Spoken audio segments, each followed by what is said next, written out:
I'm not like the girl at the club and the bar. I love going and I love like supporting them, but I'm not that girl. Like I had a hard time just going out to like say, hey, you want to come in? You know, like I'm just not like I wear all the sparkles and stuff. So you come talk to me, and then I can talk to you. You know, I think some people put on drag and it's like I hear people talk like it's some superhuman like thing.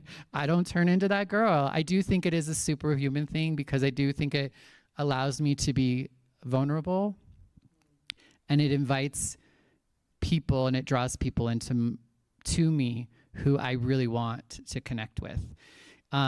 Oftentimes, sometimes it is a protection. Like there's been times that I could hide in drag. And when the interesting thing about, I think, drag or even like, I think being visibly queer people, like there's something that people get just from seeing us. And like, we can be struggling. Like I could be like, I'm so tired of being, you know, this to everyone, or, you know, I don't want to be seen, or I don't want to go out, or like, I'm scared.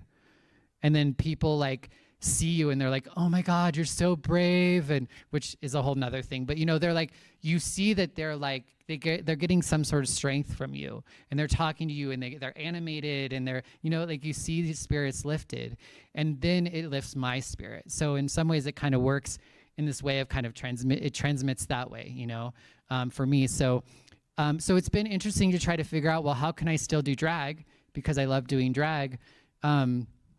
And how can I do it spiritually, I guess, you know what I mean? I had always saw drag artists as spiritual leaders as I started, you know, getting sober and doing all that and trying to the idea of looking for church or whatever. I'm like, this was church, you know, like especially like drag queens where I grew up, they like had a court system and they had all this royalty and these pageants and they raised money and took care of people who were dying of AIDS and were impacted by AIDS deeply in the 70s and 80s and the 90s. And then even now they do a lot with like trans and immigration and, you know, like they really do a lot to really try to get into the pulse of where people really need help, you know, and it has its issues for sure. There's still a long ways to go. But I saw that, like, I mean, like, that's what I want to see church do. You know, I want church to be taking care of people or, you know, supporting them, you know, those sorts of things. And then I saw then the pastor must be the drag queen, right? So that was actually one of my interests too, in kind of because I started asking drag artists about their spirituality before I had ever done drag. I had tried it when I was young, but I had too much internalized homophobia, transphobia that I just couldn't do it.